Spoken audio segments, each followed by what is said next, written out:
Salam pers mahasiswa. Salam pers mahasiswa. LPM 5 Visi Punsri. Kritis, objektif, informatif. Oke, luar biasa. Halo semuanya, balik lagi di episode podcast Limas bareng aku Septiata Pradana atau Tio selaku host yang akan memandu sesi kita pada hari ini. Kali ini teman-teman spesial banget, kita kedatangan teman-teman dari keredaksian. Halo teman-teman keredaksian. Gimana nih, masih semangat hari ini? Masih tetap semangat gitu ya. Oke sobat teman-teman keredaksian, boleh nih sebelum kita melangkah lebih jauh, aku mau kenalan dulu nih dari teman-teman secara singkat. Terus kesibukannya ngapain aja, boleh? Dari siapa? Boleh? Oke, hai semuanya, perkenalkan nama aku Kornikova Nabila Erlia Putri, bisa dipanggil Irli. Aku dari jurusan Ilmu Hubungan Internasional angkatan 2021. Di sini aku selaku redaktur cetak dan digital. Terus ngapain aja sih kegiatan aku akhir-akhir ini? Aku lagi sibuk skripsi aja sih. Oh, skripsi. Oke, boleh lanjut. Oke, halo teman-teman semua, perkenalkan aku Gloria Junita, jurusan Ilmu Komunikasi angkatan 2021. Yang juga semester akhir ya. Dan kesibukannya sedang menyusun skripsi. Di sini diamanahkan menjadi pemimpin redaksi LPM 5. Iya, oke. Boleh lanjut. Halo semuanya, perkenalkan nama aku Nisrina Nurul Hikmah, biasa dipanggil Nisrina. Aku juga sama seperti Gloria di jurusan Ilmu Komunikasi angkatan 2021. Di keredaksian ini aku bertanggung jawab sebagai koordinator foto dan video. Untuk kesibukannya sama seperti yang kedua tadi, aku juga sibuk di skripsi dan juga sedang kerja paruh waktu. Oke, freelance kayak gitu ya Kak ya, Kak Nisrina ya. Oke, boleh lanjut. Oke, halo teman-teman semua. Aku Alif Dava Patria, bisa panggil Alif. Aku dari jurusan Hubungan Internasional angkatan 22 dan aku diamanahkan di Limas ini sebagai koordinator artistik. Dan kesibukan aku beda ya dari mereka bertiga. Apa itu kalau boleh tahu? Kesibukan aku itu UTS. UTS. Ya. Oh, masih sibukan mahasiswa gitu ya. Oke. Ada yang kesibukannya sekarang sampai skripsian, terus sambil freelance, terus ada juga yang sambil mengerjakan UTS gitu ya. Oke, teman-teman keredaksian, ini kalian emang berempat aja atau ada teman-teman yang lain atau gimana? Ada yang lain. Ada yang lain. Yang pertama itu ada editor kita, Niswa. Semoga lekas pulih Niswa, lagi sakit juga. Lagi sakit dia. Iya. Terus juga ada Kavi, juga lagi sakit, semoga lekas pulih Kavi. Itu Kavi koordinator bareng Nisrina ya, ampun maaf. Bareng Nisrina itu koordinator foto dan video dan juga Popot jadi redaktur pelaksana. Oke, jadi 7 orang ya. Ada 7 orang. Oh, berarti lebih banyak ya di biro keredaksian ini ya, BPH-nya ya. Oke, teman-teman, ini kita ada beberapa pertanyaan ya. Jadi mungkin dua-dua ya, aku memberikan pertanyaan ke dua-dua orang gitu ya. Jadi silakan dijawab dari teman-teman. Oke, tadi kalian sudah memperkenalkan diri kalian gitu ya, dan kesibukannya ngapain aja. Nah, ini ada pertanyaan nih untuk kalian. Kenapa sih kalian tertarik buat join di LPM 5 dan sampai sekarang menjadi badan pengurus hariannya gitu? Mungkin dari Kak Irli sama Kak dulu, boleh? Kalau dari aku awal-awal tuh, kalau di flashback ke semester-semester awal, aku tuh kayak nyari suatu organisasi lah untuk menambah pengalaman dan untuk menuin CV juga supaya nggak kupu-kupu amat gitu ya guys. Nah terus aku nyari-nyari apa aja sih organisasi yang berada di naungan FISIP. Aku cari-cari ternyata ada nih namanya LPM 5 dan kebetulan teman aku si Adel udah bergabung duluan di Limas dan ada juga kedua temanku yaitu Godel sama Dila ikut bergabung. Jadi di situ aku jadi termotivasi untuk masuk ke Limas. Itu sih awalnya. Terus bisa sampai jadi BPH itu bagaimana? Awalnya tuh aku nggak di keredaksian. Di mana tuh? Aku di kesekretariatan. Oh, kesekretariatan. Tapi tiba-tiba di tahun 2024 pas lagi magang, tiba-tiba si Tesoni ngechat, Irli mau nggak masuk cetak dan digital? Apaan tuh kataku. Tapi aku awalnya nggak terlalu pede gitu karena aku baca-baca pedoman tentang keredaksian, kayaknya redaksi ini terlalu serius gitu. Kayak menurut aku redaksi ini terlalu paru-paru bagi Limas. Jadi aku kayaknya aku bukan orang yang sekritis itu untuk masuk redaksi, jadi aku kurang pede. Tapi setelah aku iyain, aku ngerasa nyesel gitu guys. Kayak nyesel karena aku orangnya nggak sekritis itu untuk masuk redaksi. Tapi setelah aku bergabung dan kenalan sama mereka semua, aku jadi ngerasa kayaknya redaksi ini keluargaku. Oke. Berarti sekarang udah ikhlas ya? Udah. Oke, Kak Gloria, boleh? Oke, kalau kenapa LPM 5 itu pertama semester 1 sama semester 2 tuh masih ngeraba, saya masih yang kayak kupu-kupu. Terus di semester 2 akhir-akhir kayak memilih. Salah satunya adalah LPM 5 gitu. Di situ karena ngelihat kayak aku juga suka nulis gitu. Nulis-nulis yang kayak pemikiran aja gitu kayak random gitu. Nah, terus kayak LPM 5 cocok gitu. Dan yang awalnya mengira LPM 5 itu akan meliput-liput kayak atau menulis karya yang nasional. Ternyata itu yang ranah kampus. Tapi setelah ditinjau juga ya dalam ranah kampus itu menjadi penting gitu ya kita untuk mengkritisi hal-hal yang ada di kampus gitu. Karena ya nalar kritis bisa dimulai dari lingkup kampus terlebih dahulu gitu baru keluar. Lalu tadi apa perlu sampai menjadi BPH? Kenapa bisa jadi BPH? Ini internal sih tetap ya. Tessa sebagai PMUMI mengajak saat itu. Saatnya waktu itu sempat nolak. Terus adalah satu kayak gitulah drama-drama sedikit. Terus akhirnya memutuskan oke. Dan mulai dari situ ketemu sama teman-teman juga. Kalau kata Irli dia rasa dia tidak cukup kritis, enggak Irli. Irli itu amat sangat luar biasa di redaksinya juga untuk karya-karya LPM 5 gitu. Irli itu adalah ini mungkin aku harus memberitahu. Irli itu kalau teman-teman lihat yang upload siapa gitu ya pagi-pagi atau malam-malam itu adalah ini seorang admin Irli. Luar biasa kinerjanya. Irli gitu ya. Gitu sih. Oke. Dan juga dibantu sama teman-teman yang lain itu dari aku saya mungkin dari.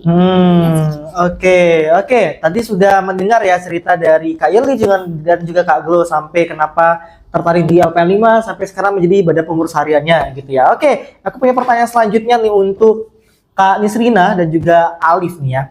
Kalian punya nggak sih pengalaman memorable atau menarik dari kalian selama entah itu menjadi badan pengurus harian atau selama di LPM 5 lah gitu? Oke. Baik, jadi untuk pengalaman, begitu banyak pengalaman yang sudah dilalui ya. Jadi aku ingin mention satu hal yang menurut aku menarik banget. Itu tentang aku ditegur oleh polisi. Ditegur polisi? Iya, pada saat itu seperti yang kalian tahu ya, kemarin-kemarin kan kami tim LPM 5 itu kan melakukan liputan ke DPR. DPRD Palembang. Yang dimana orang-orang pada saat itu kan lagi demo. Posisinya aku pada saat itu aku baru datang ke tempat demo itu sekitar jam 4. Jadi pada saat aku pengen masuk ke tempat demo, aku dalam hati aku, aku nggak mau sholat kan gitu, malas gitu sholat. Jangan ditiru. Seperti itu. Tapi nggak tahu ya di saat yang bersamaan tuh kan aku melewatin masjid DPR kan ya. Aku dicegat sama polisi.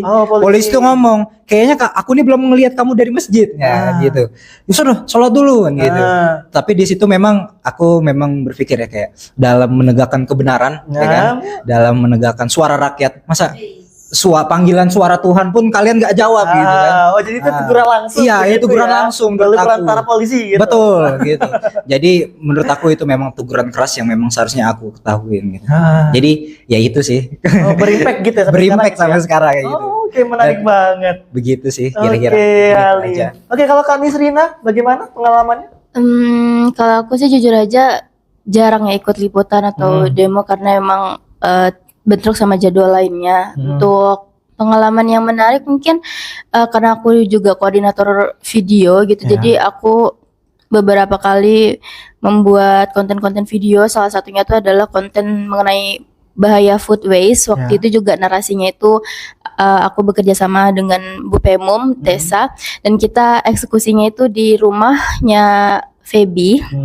Dan itu anak-anak redaksi di luar redaksi juga pada ngebantuin syuting dari pagi sampai malam. Dan itu menurutku salah satu hari yang hari yang paling seru dalam hidup aku, karena bisa kumpul-kumpul sama teman-teman redaksi lainnya yang benar-benar solid banget mereka. Kita sampai masak dan makan juga di rumahnya Feby. Keren banget sih, itu salah satu yang menurut aku membekas remarkable Oke. banget Oh, jadi di Feby aku. itu anak dari keredaksian juga. Iya, di Oh. editor dianya. Dan iya, memang iya. sering ya dijadiin kayak base camp buat teman-teman keredaksian ini. Oh, berarti bersedia gitu ya Feby Iya, ya. dia sangat bersedia kan. Oh, terima kasih loh sudah menampung tim keredaksian gitu ya, selama itu membuat karya gitu. Benar Oh, jadi sekali. selama ini karyanya itu dibuat di kediaman tempat Feby. Kebanyakan Gitu. ya banyak. Kebanyakan di situ. Oke, luar biasa. Oke, untuk Kak Irli dan juga Kak Gloria, kalian kan di bidang keredaksian ya, pasti kan gak lepas dari banyaknya karya-karya yang kalian buat gitu ya selama ini ya. Ada nggak sih struggle atau tantangan dan juga hambatan dari kalian selama membuat suatu karya? Kayak misal kalian pernah mendapatkan entah itu intimidasi atau tindakan yang lain atau hal yang nggak enak gitu. Karena kan as a jurnalis kan pasti ada aja gitu ya problem-problem seperti itu gitu. Mungkin boleh di-sharing secara singkat gitu pengalamannya bagaimana gitu. Kalau dari aku nih nggak ada sih kalau intimidasi itu. Mungkin dari teman-teman yang lain mungkin ada. Tapi kalau dari sepenglihatan aku dalam proses pembuatan berita dan karya-karya yang lainnya, redaksi itu ada proker namanya itu content planner. Nah, terus di situ tuh kita setiap bulannya sudah disediakan oleh Gloria selaku pimret topik-topik, dan topik-topik itu diserahkan kepada anggota-anggota Limas lah, di luar redaksi juga boleh gitu. Tapi misalnya topik orangutan, nah itu tuh akan diterapkan ke kategori apa terserah. Misalnya mau dibikin berita, artikel, infografis dan lain-lain terserah. Tapi kekurangannya itu terkendala di SDM-nya, masih sulit gitu. Kayak misalnya di bulan Oktober nggak ada sama sekali yang ngisi karya-karyanya, nggak ada yang nulis. Jadi kami kesulitan dalam pembuatan karya-karya. Oke, kalau dari Kak Gloria bagaimana?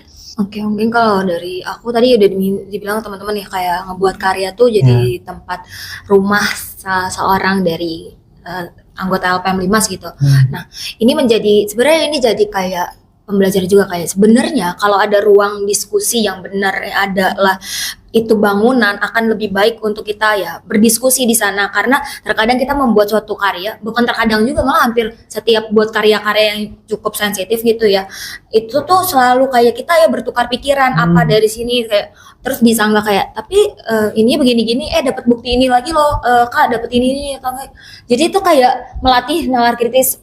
Di awal waktu itu ngebahas tentang pemira visip itu juga kayak di breakdown abis-abisan, itu apaan kok perfanya beda, beda. Itu tuh kayak itu, dan dilakukan di kafe itu sampai jam berapa itu, bareng sama Kavi juga, bareng sama Febina juga sama kayak waktu itu disebut sama Alif itu waktu demonstrasi. Itu juga membuat karya sampai pagi gitu. Tapi itu bukan suatu hal yang kayak membanggakan gitu teman-teman, kayak kita tuh kayak sampai menaruh apa ya, berdarah-darah gitu, enggak. Cuma itu adalah kayak langkah lebih baiknya jika kita memiliki sekret yang mumpuni gitu ya, dan ya bisa difasilitasi tentunya juga ya sama pihak dekanat visip, itu akan lebih memungkinkan kita untuk membuat ruangan yang diskusi yang nyaman, dan melatih nalar kritis tadi. Walaupun nalar kritis, tetapi tidak membatasi ya. Ruangan itu tidak menjadi batasan kami untuk bisa bernalar kritis tadi gitu ya, menciptakan karya-karya untuk warga-warga di visip utamanya juga Unsri. Itu sih. Kalau tantangannya selain SDM, kalau intimidasi tadi intimidasi ada nggak gitu selama ini gitu membuat karya gitu, atau ada yang kayak karya yang menurut Kak Gloria sensitif banget gitu ya untuk diangkat gitu? Apa mungkin kalau nggak berusaha disebut apa nama ini apanya, kayak ya di apa ya, ditutupin aja gitu maksudnya, tuh nggak usah sebut merek gitu maksudnya, atau apa? Kalau intimidasi bentuknya itu kayak tidak menyukai karya atau lain-lain sih, ada beberapa gitu, tapi itu bukan hal yang unik-unik banget juga gitu. Itu jadi kayak pacuan kami gitu, kayak ya namanya ada pro kontra gitu kan ya. Terus habis itu juga masalah kayak intimidasinya oleh siapa, salah satunya sih ini bisa disebut intimidasi menurutku karena saat itu juga cukup takut gitu ya, saat waktu itu ditanya sama wakil DPRD Palembang kayak namanya siapa, karena saat itu aku salah satu juga bareng teman-teman melakukan liputan, dan apa ya, dia tuh gimana ya, bukan aneh gitu ya, cuma kayak menjadi bingung gitu di saat dia menyetujui iya saya mengapresiasi demonstrasi adik-adik, dia hanya mengapresiasi saja. Terus jadi kayak ini, terus habis itu ya otomatis kayak gitu, ini diapresiasi doang gitu. Nah. Ini tuh terus dikemanain Pak? Kita gimana taunya bahwasannya surat ini diterima sama DPR terus sampai lagi ke kita. Adik namanya siapa adik? Kata dia gitu. Jadi dibuka-bukaan aja. Untung saat itu nama saya di sini nih ada di Romadoni. Terima kasih untuk Kak Romadoni, gue saya pakai gitu ya. Gitu sih. Itu salah satu intimidasinya. Ya itu nggak usah disensor kalau gitu namanya. Salah satunya itu sih menanyakan nama. Tapi nggak apa-apa Bapak. Itu tapi menjadi sejauh ini pelatih. masih aman gitu ya karyanya atau bagaimana? Atau Masih sempat aman. kayak di tag doang Masih atau aman bagaimana? sih ini mungkin gitu atau enggak ya. Itu aja sih. Oke. Berarti sejauh ini masih ada tantangan dan kendala-kendala yang dihadapi dari tim keredaksian gitu ya. Iya, tapi kendalanya enggak yang enggak menjadi unik tapi juga enggak membatasi kita gitu. Masih tetap terus berlanjut ya membuat Iya, satu karya gitu ya, luar biasa teman-teman keredaksian. Oke, tadi sudah mendengarkan struggle-struggle apa yang dialami dari teman-teman keredaksian. Nah, untuk Kak Nisrina sama Alif nih. Menurut kalian nih, apa yang perlu diperbaiki oleh LPM 5 khususnya tim keredaksian supaya ya bisa lebih baik lagi gitu? Mungkin boleh? Oke, jadi ada beberapa 1 dan 2 hal ya, tidak banyak. Aku melihat redaksi itu mempunyai proker yang bagus, ya. Tetapi proker tersebut sempat terhenti karena tim keredaksian itu melakukan pemberitaan, melakukan pembahasan isu-isu yang lain. Nah, yang dimana pada saat itu kan kita punya proker belajar kui, ya kan? Yang dimana belajar kui itu ya tentang materi-materi tentang jurnalistik dasar seperti itu. Nah, sayang banget. Padahal itu bisa menjadi kayak game changer kan gitu untuk SDM yang ada di Limas. Tapi sayang 1000 sayang itu sempat terhenti ya karena pada saat itu kita membahas isu tentang pelecehan seksual ya. Belum pada saat itu seperti itu. Jadi mungkin aku berharap mungkin ini ya kedepannya bisa lebih di manage lagi. Mungkin bisa dipisah orangnya gitu loh dalam dalam pembuatan proker itu orang-orangnya bisa dipisah. Satunya bikin proker, satunya lagi untuk membuat isu-isu yang ada di FISIP seperti itu. Oke, manajemennya sesuai manajemen yang gitu sesuai. ya untuk pengelolaan ini ya sumber daya manusia kalian. Ya, betul. Mungkin itu. Oke, kalau dari Kak Nisrina bagaimana? Kalau dari aku mungkin singkat aja ya. Sebelumnya mungkin aku udah bilang kalau keredaksian itu solid, tetapi memang kesulitannya itu tuh nggak menyentuh sampai ke banyak anggota gitu. Jadi ada banyak juga anggota yang istilahnya kurang pasif gitu dalam melaksanakan proker yang ada di keredaksian. Mungkin ke depannya bisa komunikasi itu bisa dijalankan lebih baik lagi supaya merangkul setiap anggota. Apalagi kan yang seperti yang kita tahu Unsur itu dibagi menjadi 2 ya, di Indralaya dan juga Bukit Palembang. dan di Palembang. Dan ini tuh menjadi salah satu kendala yang lumayan besar gitu buat kita supaya dalam komunikasi antara anggota itu sih menurut aku. Oke, komunikasi itu tuh sangatlah penting gitu kayak dalam membangun segala sesuatu yang harus kita rencanakan gitu. Benar sekali. Oke, nah ini menjadi sesi terakhir nih buat teman-teman keredaksian ya, tapi satu-satu ya. Satu-satu harapan atau pesan-pesan yang ingin kalian sampaikan untuk teman-teman LPM Limas begitu. Mungkin boleh dari Kak Irli. Oke, pertama-tama untuk teman-teman DPH nih, kan kita setelah ini mau demis. Ya. Nah, tapi demis itu bukan berarti kita nggak temenan lagi ya guys. Oke. Silaturahmi ya gitu kayak. Nah, harapanku sih semoga kita masih bisa berkomunikasi dengan baik, tetap berteman, dan terus main-main lah di luar organisasi. Kita ini bukan cuman teman organisasi gitu loh, tapi kita teman yang kenal dari organisasi. Jadi di luar organisasi pun kita tetap teman. Nah, terus untuk anggota-anggota Limas di masa depan, anggota-anggotanya semoga terus semangat, solid, terus saling membantu satu sama lain, tetap mau belajar dan berkembang di Limas supaya menciptakan karya-karya yang tetap spektakuler. Oke. Kalau Kak Gloria bagaimana? Oke, mungkin dari aku mungkin aku juga mau berterima kasih banyak dulu ya sama teman-teman semua ya, sama teman-teman nama kepala Subbiro di keredaksian gitu, juga teman-teman anggota keredaksian yang sangat luar biasa gitu ya, membantu menyukseskan proker-proker yang ada, walaupun banyak sekali kekurangan-kekurangan yang juga aku miliki gitu ya. Salah satunya itu banyak gitu ya. Jadi aku milih salah satunya itu ada beberapa yang belum terlaksana dengan masif gitu ya, dengan baik gitu. Salah satunya itu waktu itu pengen rencana ada investigasi yang kayak dengan isu-isu yang sangat ya mau ke penjara saat itu, semua itu belum juga terlaksana. Itu sangat disayangkan juga. Salah satu itu, dan belajarku yang disebut sama Alif itu juga baru terlaksana hanya satu. Sedangkan di situ sebenarnya pengennya untuk melatih gitu awalnya.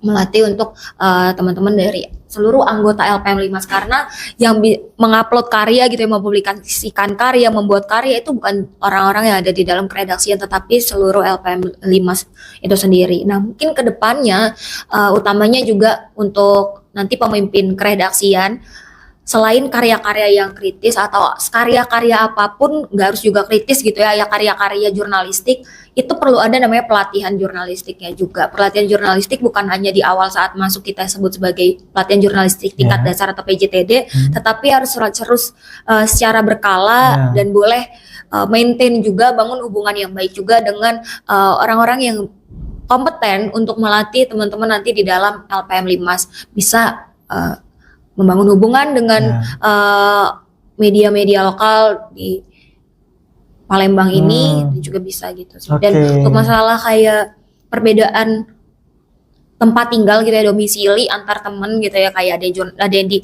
Indralaya, ada yang di Palembang, juga bisa mungkin dicari nggak yang jadi solutif banget tuh nggak apa-apa, tapi maksudnya ada solusi yang bisa ya menjadi terhubung lah teman-teman yang Indralaya dan juga Palembang kayak gitu. Mungkin dengan pelatihan-pelatihan jurnalistik itu tadi bisa meningkatkan skill teman-teman juga selain nalar kritis tadi itu sih. Semoga kedepannya bisa lebih baik.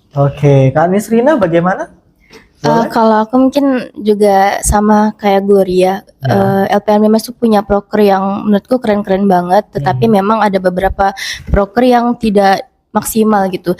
Setiap masa kepemimpinan kan pasti kita memberikan saran ya kepada para BPH-nya. Semoga saran-saran ini bisa ditampung dengan baik, bisa menjadi pelajaran untuk kepemimpinan selanjutnya, supaya Limas ini bisa menjadi lebih keren lagi.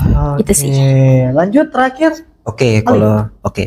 Jadi kalau dari aku jujur pengen berkata kalau Limas ini banyak banget perubahan, dan aku mohon kepada kepengurusan selanjutnya untuk banyak mempertahankan nilai-nilai yang sudah ada dari kakak-kakaknya seperti itu. Tetapi aku ingin memberitahu saja ya, kalau membuat proker itu usahakan proker yang dibutuhkan oleh SDM Limas, karena aku optimis terhadap Limas. Kenapa?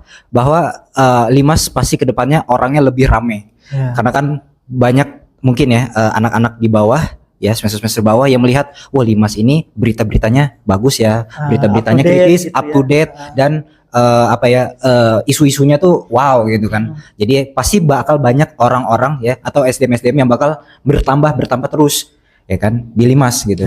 Nah, dengan SDM yang sebanyak ini ya, kalau bahasa hubungan internasional ya kita mainnya, itu ada bonus demografi.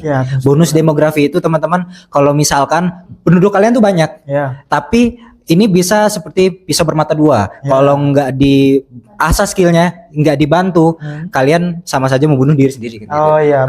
Jadi yang aku pengen ngomong ke kalian, tolong bikin proker yang memberdayakan SDM dan memberikan skill yang mumpuni bagi SDM tersebut.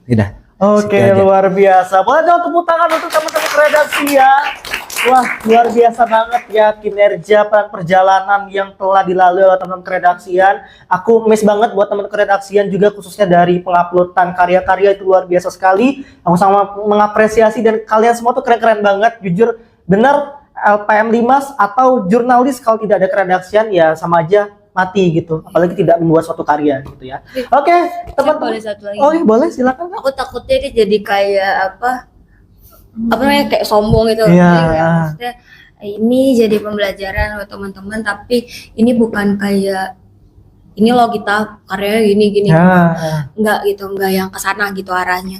Jadi sebenarnya kritis dan objektif, informatif ya emang harusnya begitu gitu. itu emang harusnya begitu, bukan suatu yang khusus di Limas, khusus di keredaksian atau apa, bukan yang kayak gitu. Tapi itu ya diimplementasikan juga dalam kita membuat karya, berdiskusi dan lain-lainnya. Kayak gitu sih. Jadi bukan hal yang kayak menjadi unik, autentik, tapi emang haruslah media tuh harus kayak gitu. Kayak gitu cara implementasi yang coba kita bangun ya, berusaha. Tetap balance gitu ya, kayak bukan cuma dari sumber daya manusianya aja gitu ya, tapi juga ya masih tetap takaran kita sebagai jurnalis gitu ya. Iya, bukan menjadi. Oke, luar biasa. Boleh dong sekali lagi tepuk tangan buat teman-teman redaksi ya. Oke teman-teman, sobat Limas dan sobat Per semuanya, aku mengucapkan terima kasih banyak buat kalian semua yang udah terus mantengin Limas Podcast pada sesi kali ini. Dan sampai berjumpa kembali di podcast Limas selanjutnya. Limas Podcast, your voice, your Limas, your podcast. Dan terima kasih untuk semuanya. Aku tutup dan pamit undur diri. Bye. Nah,